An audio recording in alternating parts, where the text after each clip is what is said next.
नमस्कार दोस्तों, मैं हूं शशांक तिवारी और मैं आपका सभी का स्वागत करता हूं आपके अपने YouTube चैनल डियर लर्नर्स पर। जैसा कि आपने पिछली क्लास में देखा कि मैं वाइगोत्स्की पढ़ा रहा था और वाइगोत्स्की में मैंने आपको बताया था कि पिछली क्लास में मैंने आपको वाइगोत्स्की में क्या क्या बताया, आप एक बार रिकॉल करिए। मैंने कहा कि किस मनोवैज्ञानिक ने कहा कि पहले भाषा आती है फिर विचार आते हैं, किस मनोवैज्ञानिक ने कहा कि पहले विचार आते हैं और फिर भाषा आती है। आदि आदि चीज़ें मैंने 10 से 15-20 क्वेश्चन जो कि एग्ज़ाम में बार बार पूछे गए हैं मैंने आपको बता दिए थे। और अब मैं आगे चलता हूँ वाइगोत्स्की की। जैसा कि मैंने पिछली बार भी देखी यहीं तक पढ़ाया था आपको कि ZPD क्या होता है, जोन ऑफ प्रॉक्सिमिटी। सबसे पहली बात तो देखिए, जो वाइगोत्स्की की जो थ्योरी है जिसको कहते हैं, क्या कहते हैं बच्चे, तो सबसे पहले तो इनको लिखते हैं कि इनकी थ्योरी को कहते क्या हैं। देखो,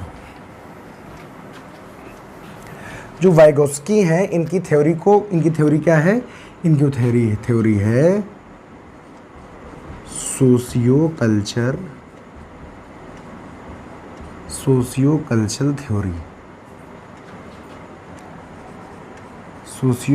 थ्योरी, जिसको कहते हैं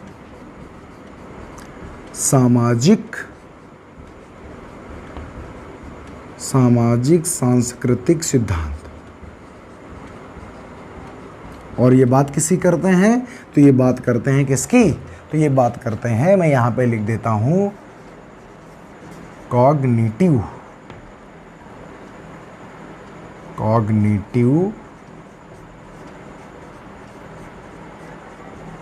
डेवलपमेंट की, जिसको कहते हैं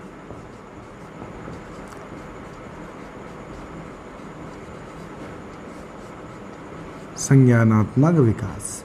ठीक है, तो अगर बात करें विकास के किस क्षेत्र की बात करते हैं, तो प्यारे बच्चे ये विकास के संज्ञानात्मक पक्ष की बात करते हैं और इनकी थ्योरी का नाम है सोशियो कल्चर थ्योरी या सामाजिक सांस्कृतिक सिद्धांत।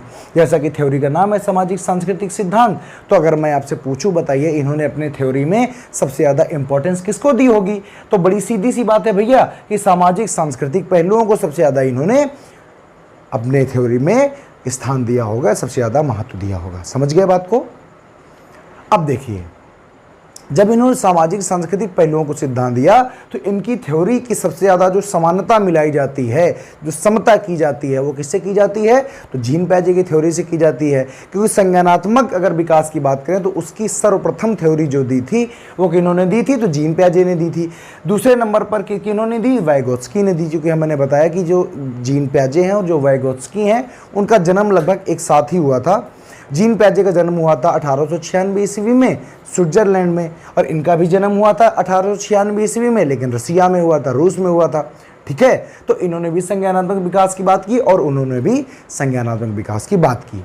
बस उनकी थ्योरी का नाम है कॉग्निटिव डेवलपमेंट थ्योरी या विकासात्मक सिद्धांत, और इनका नाम है सामाजिक सांस्कृतिक थ्योरी। उन्होंने अपनी थ्योरी में वातावरण को उन्होंने कहा कि बच्चा जो सीखता है वो अपने वातावरण के साथ अंतःक्रिया करके सीखता है, जबकि इन्होंने कहा कि बच्चा अपने समाज और संस्कृति के साथ अंतःक्रिया करके सबसे ज़्यादा सीखता है। समझे कि नहीं समझे। तो अब हम बात कर रहे थे जो बहुत ही इंपॉर्टेंट टर्म थे किनके, वाइगोत्स्की की थ्योरी के। तो सबसे पहले हम बात करेंगे ZPD, तो इसका फुल फॉर्म जान जाइए। इसका फुल फॉर्म होता है जोन ऑफ प्रॉक्सिमल डेवलपमेंट। फिर मैंने बात की थी MKO, मोर नॉलेजेबल अदर्स। फिर मैंने कहा था स्कैफोल्डिंग, मचान, पाड़, इसको ढांचा भी कहते हैं। इसका मतलब क्या होता है, क्या ये हैं, इनके बारे में बात करते हैं। आइए मिलकर बात करते हैं। तो सबसे पहले बात करते हैं, तो इनकी बात करने के पहले मैं आपको कुछ चित्र बना देता हूँ, वहीं से आप देखिए, फिर उसके बाद में इनको समझते जाइए। ठीक है, एक कोने में लिख दिया जाए, हमको पढ़ना है ZPD, zone of proximal development, हमको पढ़ना है MKO, हमको पढ़ना है स्कैफोल्डिंग।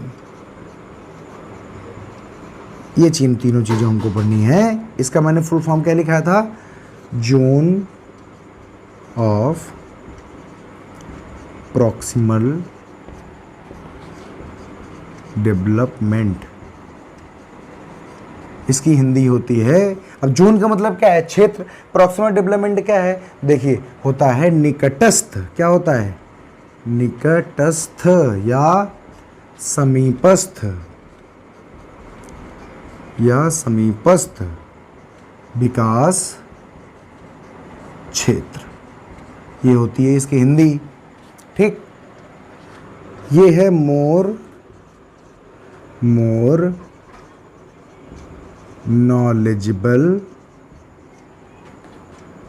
नॉलेजेबल अदर्स, मतलब ऐसे लोग जो हमसे ज़्यादा ज्ञानी हैं। मोर नॉलेजेबल अदर्स मतलब हमसे ज़्यादा ज्ञान वाले लोग। ठीक है, फिर स्कैफोल्डिंग का मतलब होता है मचान,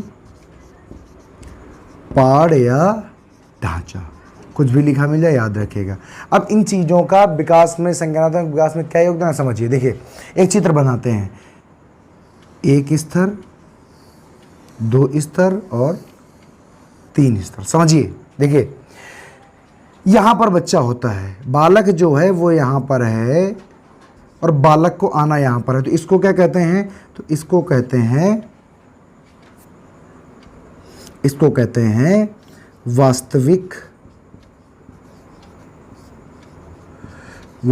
विकास, मतलब एक्चुअल डेवलपमेंट। पहले आप देखते जाइए कि ये मैं क्या लिख रहा हूँ, पहले लिख लीजिए, उसके बाद समझते जाइएगा। Actual development. ठीक, ये जो आखिरी वाली सीमा है इसको कहते हैं संभाव्य विकास या पोटेंशियल डेवलपमेंट।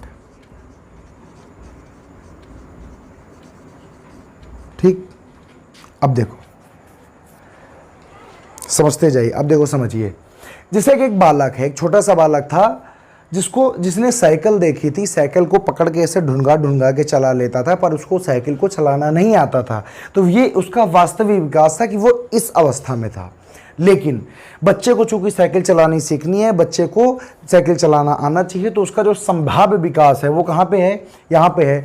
लेकिन बच्चा जब यहाँ पर है तो यहाँ पर आने के लिए उसको किसी की मदद की जरूरत पड़ेगी। देखिए, तो इसके और इसके बीच का जो ये क्षेत्र है, अब बच्चा देखो मुसीबत में है, बच्चा साइकिल ऐसे पकड़ के तो ढूंढा के तो चला पाता है, लेकिन बच्चा साइकिल को सही तरीके से नहीं चला पाता है। इसका मतलब बच्चा इस जगह पे है और बच्चा आना यहाँ पे चाहता है। मतलब उसका संभावित विकास है कि बच्चा एक न एक दिन साइकिल चलाना जरूर सीख जाएगा, लेकिन अभी बच्चा साइकिल चलाना नहीं आता है। तो अब उसको साइकिल चलाना सीखना है, तो साइकिल चलाने सीखने के लिए उसको अपने किसी बड़े की मदद, जिसको कि साइकिल चलाने पहले से आती हो, उसकी मदद लेनी चाहिए, तभी तो वो साइकिल चलाना पूरी तरीके से सीख सकता है। अरे बताइए, जैसे बच्चा साइकिल चला दो, बड़े क्या करते हैं? पीछे से पकड़ लेते हैं कि तुम चलाते जाओ, हम पीछे पकड़े हैं, पकड़ते रहते हैं, कुछ दिन तक मदद देते हैं, फिर छोड़ देते हैं, बच्चा चलाना अपने आप से सीख जाता है। इसका मतलब है कि बच्चा को साइकिल चलाना नहीं आता था, तो वो यहाँ पर था, तो इसका एक्चुअल डेवलपमेंट तो ये था, मतलब वास्तविकता थी कि उसको नहीं आता है। लेकिन संभाव्य विकास मतलब पोटेंशियल डेवलपमेंट, मतलब बच्चा यहाँ तक पहुँच सकता है, बच्चे को साइकिल चलाना आना चाहिए, वो होता है उसका संभाव्य विकास, जिसको कहते हैं जिसको कहते हैं पोटेंशियल डेवलपमेंट। उसकी पोटेंशियल यहाँ तक है। ठीक, लेकिन बच्चा जिस क्षेत्र में फंसा हुआ है, अब बच्चा यहाँ पर समस्या में है, अगर बच्चा इस क्षेत्र को पार कर जाए, मतलब अगर कोई उसकी मदद कर दे, तो बच्चा इस क्षेत्र को पार होकर के इस क्षेत्र में आ जाएगा, और समझे कि नहीं, संभाव्य विकास तक पहुँच जाएगा। तो यही जो क्षेत्र होता है जहाँ बच्चे को कठिनाई होती है, जहाँ बच्चा फंस जाता है, उसी क्षेत्र को कहते हैं ZPD, जिसको आप कहते हो जोन ऑफ प्रॉक्सिमल डेवलपमेंट। इसका मतलब है वह क्षेत्र जहां बच्चा अपने वास्तविक विकास और या ऐसे कहो, क्या लिखेंगे इसके, तो ZPD क्या होता है, इसको हटा देते हैं। देखिए, अगर तुमसे कोई पूछे कि ZPD क्या होता है, जोन ऑफ प्रॉक्सिमल डेवलपमेंट क्या होता है, तो तुम क्या बताओगे? तुम बताओगे कि वास्तविक विकास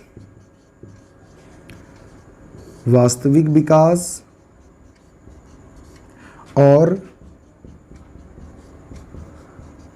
संभाव्य विकास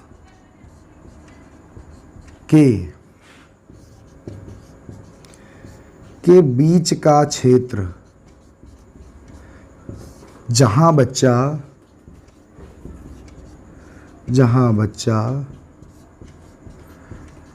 समस्या में, जहाँ बच्चा समस्या में फंस जाता है, जहाँ बच्चा समस्या में फंस जाता है उसे ZPD, क्या कहते हैं उसे ही हम कहते हैं ZPD, या निकटस्थ विकास क्षेत्र कहते।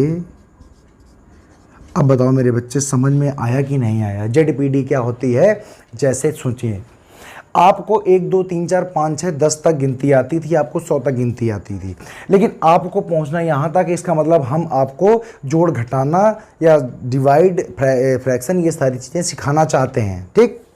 पर आपको अभी 1 2 3 4 100 तक गिनती आती है, आप अभी जोड़ना नहीं सीखे हो। इसका मतलब आपका जो एक्चुअल डेवलपमेंट है वो 1 2 3 4 100 तक है, पर आपको जाना है जोड़ने तक, ऐड करने तक, सब्ट्रैक्शन तक, सम तक, आदि आदि चीज़ों तक आपको पहुंचना है। पर आप इस बीच की अवस्था में फंसे हुए हो कि अगर अब जब आप यहाँ पर फंसे, जो कि आपको आता तो है नहीं, पहुँचना आपको यहाँ पे हो, आप यहाँ, ये जो बीच का जो एरिया है जहाँ पर आप समस्या में फंसे हो, तो इस जो बीच का एरिया होता है इसको ही कहते हैं ZPD, zone of proximal development.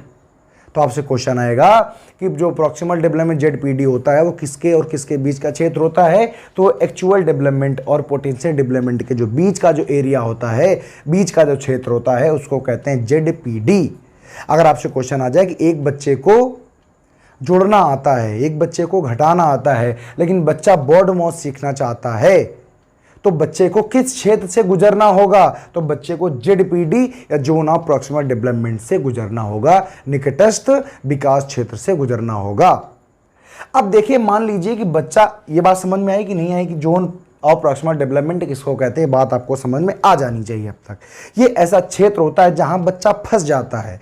अब बच्चा फंस गया है तो उसको क्या है, तो उसको अपने टीचर की मदद की ज़रूरत है, उसको अपने से बड़े की मदद की ज़रूरत है, उसको ऐसे व्यक्ति की मदद की ज़रूरत है जिसको जैसे कि उसको जोड़ सीखना है, तो जिसको जोड़ आता हो। मैंने आपको अभी अभी एक बात बताई थी, MKO, इसको उन्हें फुल फॉर्म क्या कहा था? हमने कहा था मोर नॉलेजेबल अदर, कहा था अभी बताया था, मोर नॉलेजेबल अदर। इसका मतलब है ऐसा कोई व्यक्ति जो आपसे ज़्यादा जानता है, जो बच्चे से ज़्यादा जानता है, जो कि ऑलरेडी संभाव्य विकास तक, पोटेंशियल डेवलपमेंट तक पहुंच चुका है, उसको ही कहते हैं MKO। तो लिख दो, ऐसा व्यक्ति। अब ये कौन व्यक्ति में कौन आ सकता है बताइए आप?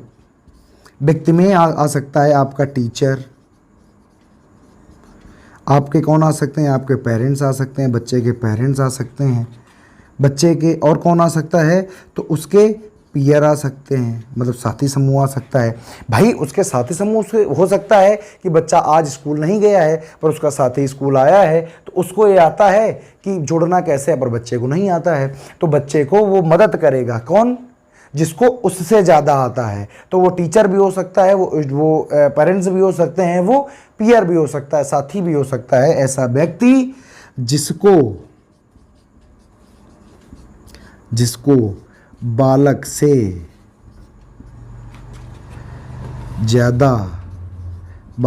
ज़्यादा ज्ञान है, उसे ही क्या कहते हैं? उसे कहते हैं MKO, मोर नॉलेजेबल अदर्स। बताइए बात समझ में आई कि नहीं आई? MKO को कौन होता है? तो अगर आपसे पूछा जाए कि एक बच्चा है जो साइकिल चलाना सीख रहा है पर उसको साइकिल चलानी आती नहीं है, पर उसके जो माता पिता हैं वो उसकी मदद कर रहे हैं, तो बताइए निम्न में MKO कौन हुआ? बताइए कौन हुआ MKO? तो आप तुरंत बताएंगे कि उसके जो माता पिता हैं जो उसकी मदद कर रहे हैं वो हो गए MKO। बच्चा साइकिल चलाना उसको आता नहीं है, बच्चा साइकिल चलाना सीखना चाहता है, तो बताइए वो किस क्षेत्र में फंसा हुआ है, या उसमें जो साइकिल चलाने में जो समस्या है उस समस्या का क्षेत्र क्या है, तो उसको कहते हैं ZPD। तो मेरे बच्चे ZPD को आप और क्या कह सकते हैं? तो ZPD को कह सकते हैं समस्या का क्षेत्र, या ऐसा क्षेत्र जिसमें बच्चे को समस्या होती है, कुछ भी सीखने में समस्या होती है, उसको कहते हैं ZPD। इसको समस्या का क्षेत्र कहिए। इसका फुल फॉर्म होता है जोन ऑफ प्रॉक्सिमल डेवलपमेंट। मुझे ऐसा लगता है कि आपको MKO और ZPD अब तक समझ में आ गया होगा। क्या आपने इसका स्क्रीनशॉट कर लिया? नहीं किया तो फटाफट से कीजिए, मैं बताता हूं आगे स्कैफोल्डिंग। चलो आगे। अब आगे देखिए, अब देखिए बात करते हैं बच्चे हम स्कैफोल्डिंग की, जिसको कहते हैं मचान, पहाड़ या ढांचा। ये क्या होता है? अभी अभी मैंने आपसे कहा है कि जब बच्चा समस्या में फंस जाएगा तो उस क्षेत्र को कहेंगे ZPD, और जो उसकी मदद करेगा, जो उससे मदद कौन करेगा, जो उससे ज़्यादा ज्ञानवान होगा, उस व्यक्ति को कहेंगे MKO। लेकिन जो मदद दी जाएगी, बच्चा जब समस्या में है और जो उसको मदद दी जाएगी, जैसे कि मान लीजिए कि कोई ऐसा बच्चा है जिसको पहाड़े नहीं आते हैं पर उसको पहाड़े सीखना है, इसका मतलब है पहाड़े उसको नहीं आती हैं, समस्या है, तो ये उसके लिए ZPD है, जोन ऑफ प्रॉक्सिमल डेवलपमेंट है। लेकिन जो उसका टीचर है जो कि उसकी मदद करेगा, तो जो टीचर हुआ वो हो गया MKO। लेकिन जो टीचर द्वारा की गई मदद, जो टीचर द्वारा की गई सहायता है, या जो मदद है, या जो हेल्प है, वही क्या कहलाएगी? उसे ही कहते हैं मचान या पहाड़। अरे पहाड़ या मचान जानते हो, जैसे कि जब घर बनाया जाता है तो आपने देखा होगा कि जैसे दीवार इतनी ऊपर तक चली गई, व्यक्ति की लंबाई इतनी नहीं है कि वो ऊपर दीवार बना सके, तो उस पर एक बांस डाल के ऐसे एक बनाया जाता है प्लेटफॉर्म, जिस पर खड़े होकर आगे दीवार बनाई जाती है। मेरे बच्चे गाँव की भाषा में उसको कहते हैं पहाड़। तो वो मदद के लिए होते हैं, ताकि उस मिस्त्री की, उस राजगीर की मदद हो सके कि वो क्या कर सके, वो दीवार को ऊपर पूरा खड़ा कर सके। तो उसी मदद को, इसीलिए उसको पहाड़ कहते हैं, इसीलिए उसको मचान कहते हैं, या इसीलिए इसको ढांचा कहते हैं। तो आप वहां से भी याद कर सकते हैं। तो इसको सहायता मदद कहते हैं। तो इसको अगर मैं पूरा लिखना चाहूं तो ये क्या होगा? जब कोई बालक ZPD मतलब समस्या का क्षेत्र, ZPD मतलब समस्या के क्षेत्र में मेरे बच्चे फंस जाता है, समस्या के क्षेत्र में फंस जाता है, तो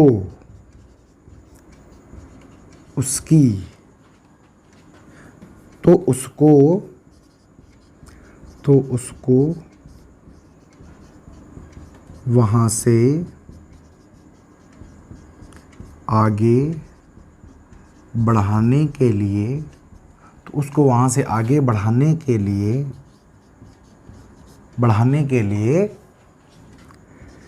दी गई मदद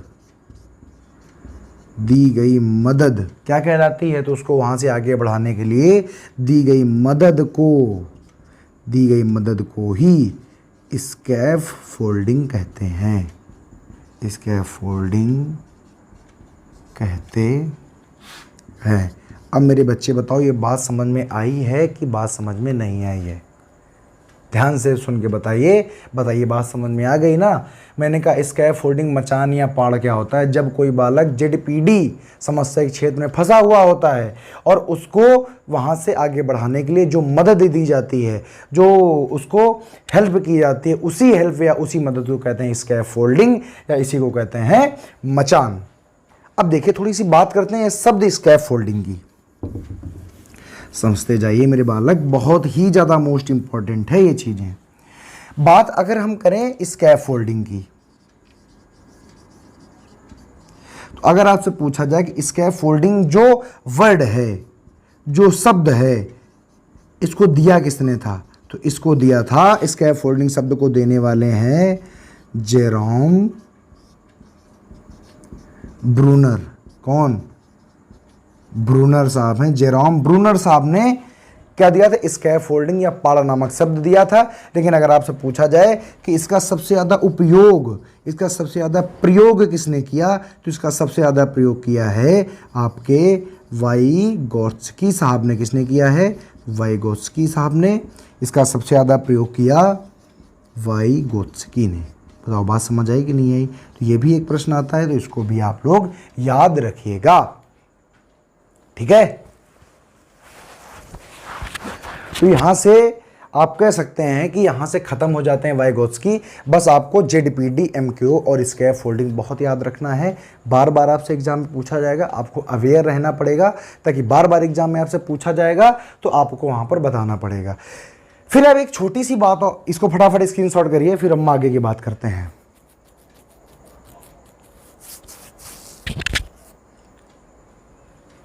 लिख लिया? देखो, जो अपने जो वाइगोत्स्की साहब है, इन्होंने 4 प्रकार की प्राथमिक क्रियाएं भी बताई हैं। वो क्रियाएं क्या हैं, जरा ध्यान से सुनिएगा।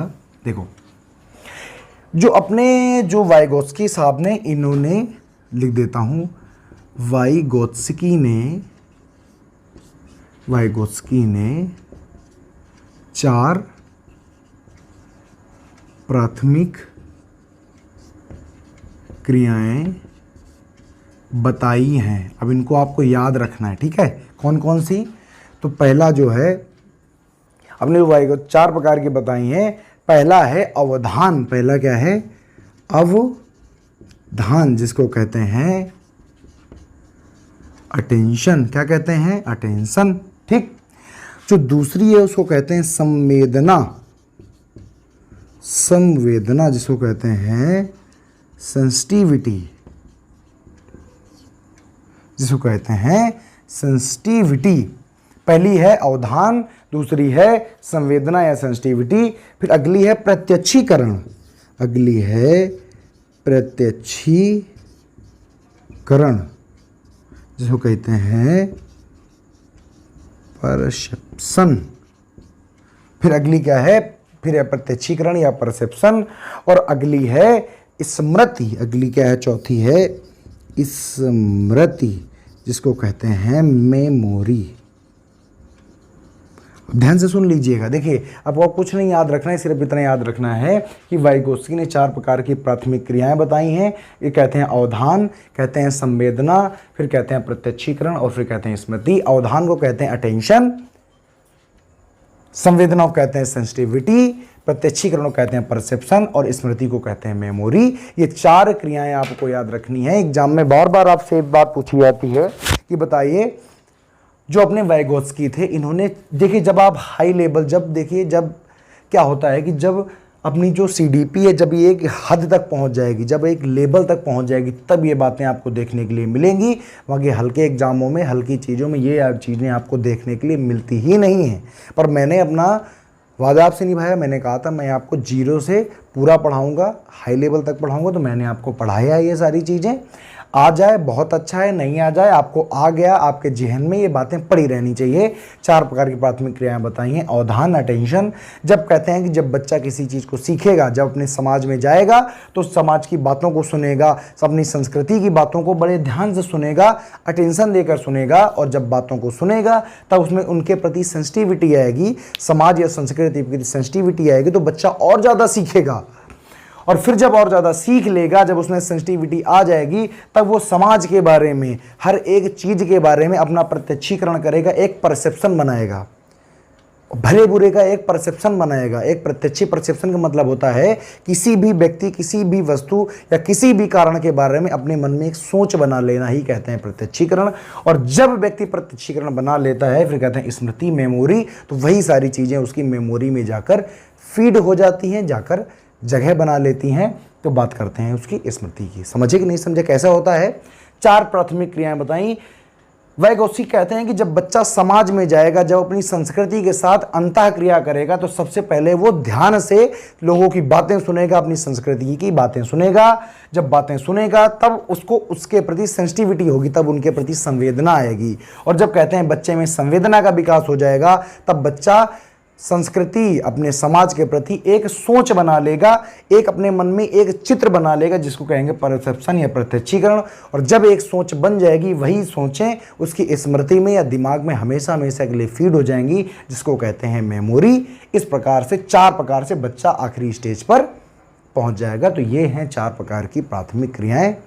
आज के वीडियो को यहीं पर समाप्त करते हैं प्यारे बच्चों। वाइगोत्स्की को मैंने जीरो से हीरो तक पढ़ा दिया है। आप सारी चीज़ें नोट्स बनाते रहिए, सारी चीज़ों को लिखते रहिए और वीडियो को लाइक सब्सक्राइब करना कतई मत भूलिए, क्योंकि आप अगर कमेंट करेंगे, आप अगर लाइक करते हैं तो हमें मोटिवेशन मिलता है। और बाकी ये बातें रोज़ रोज़ कहने की नहीं है, आप सब समझदार हैं, आप सब अपने हिसाब से करते ही रहेंगे। तो यहाँ तक वाइगोत्स्की आज से ख़त्म होता है। आगे मैं शुरू करूँगा जेराम ब्रूनर, क्योंकि उन्होंने भी संज्ञानात्मक विकास में अपनी कुछ ना कुछ अवस्थाएं दी हैं, कुछ ना कुछ बातें बताई हैं। उन बातों को लेकर मैं अगले वीडियो में आपके सामने आऊँगा। तब तक के लिए नमस्कार, खुश रहिए, मस्त रहिए, मुस्कुराते रहिए और वीडियो पूरा पढ़ते रहिए, ताकि आप अपनी सफलता के बहुत ज़्यादा करीब पहुँच जाएँ। नमस्कार, जय हिंद।